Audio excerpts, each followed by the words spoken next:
Entender estrutura de repetição, primeiro você tem que entender estrutura de dados. Então, pressupondo que você já tem uma noção de estrutura de dados, vamos dar só uma pequena refrisada aqui. Eu tenho aqui um array de frutas. O array ele é representado pelas chaves, né, pelos colchetes aqui, e ele é uma lista, certo? Então, ó, se você dá uma olhada aqui no meu log, as minhas frutas, cada fruta ela tem uma posição. Ela começa ali, ó, a maçã com 0, a melancia com 1, o morango com 2 e assim sucessivamente. Sempre começa com 0 a posição, tá? A gente está falando aqui de posição. Ou seja, a minha posição na minha lista das frutas, 0 é a maçã. Beleza? Sabendo disso, então agora a gente vai partir pro objeto. O objeto ele é representado por chaves, certo? E dentro do objeto você tem os parâmetros e esses parâmetros eles são representados por chave e valor. Ou seja, nome é uma chave, banca do José é o valor. Frutas é uma chave e aqui no caso as frutas, que é a lista de frutas lá em cima, que é esse cara aqui, ó, ele é o valor. Beleza? Então, sabendo disso aqui, eu criei uma lista chamada feira, certo? E deixa eu apagar esses dois aqui. Esse aqui. Deixa eu tirar o console, né? Pra limpar ali pra gente, pra você entender. E aí, a minha feira, console.log, a minha feira, ela é uma lista de objetos, certo? Aonde o objeto na opção 0 é a banca do José, que é esse cara aqui, beleza? E assim sucessivamente. Então, se eu falar, eu quero a banca na posição 3, que é a banca do José. Então, ele vai me trazer aqui a banca do José, beleza? Então, assim, ó, o que a estrutura de repetição faz?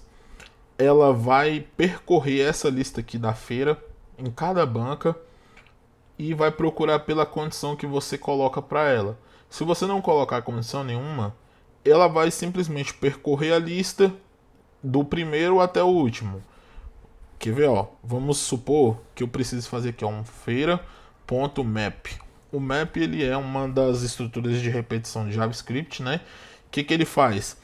Ele tem um callback com o item, né? A primeira posição é o item e o segundo é a posição. Então, a primeira coisa que ele me retorna aqui é uma. Eu vou chamar de banca, né? Poderia ser XPTO, poderia ser o que eu quisesse aqui. Ele é uma função que vai me. Ó, se eu colocar aqui, ó. Ele é uma função, tá vendo? Que ele vai me retornar o nome e a fruta, no caso, né?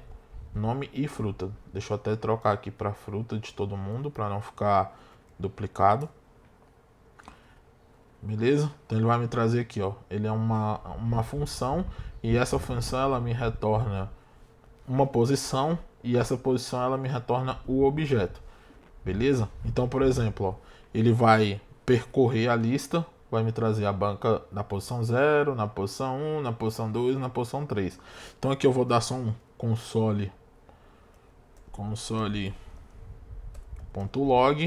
em banca. Beleza? Ó. Então o que ele fez? Ó? Ele veio aqui, me trouxe a primeira, me trouxe a segunda, me trouxe a terceira, me trouxe a quarta. E aí ele parou. Como não tem condição nenhuma, ele parou. Então a gente vai transferir isso aqui lá para o código, ó, só para você ver ali no browser, né, o que aconteceria quando eu uso essa estrutura de repetição. Então eu vou usar o JSX aqui e ao invés de eu colocar o console.log, eu vou representar pelo H4, né? Então cada vez que ele passar lá, ele vai me trazer uma banca e aí eu posso pegar a fruta, certo? Então ele vai me trazer aqui ó, a fruta, ou se eu quiser eu posso pegar o nome, porque eu tenho acesso. Quando ele passa aqui a primeira vez, ele vem aqui, o map vem aqui na primeira posição. Aí eu tenho o nome e tenho a fruta. Aí ele vem na segunda posição. Aí eu tenho o nome e tenho a fruta.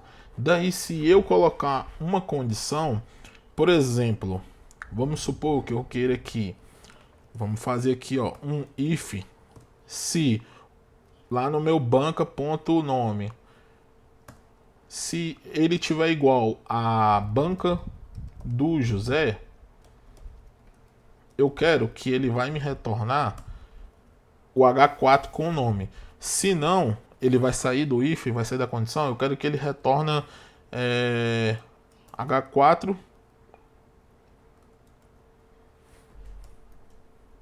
Fecha aqui, H4. E vamos colocar aqui, ó, não é a banca. Beleza? Então, olha só. Ele caiu aqui. Deixa eu dar um reload. Onde que ele tá com erro?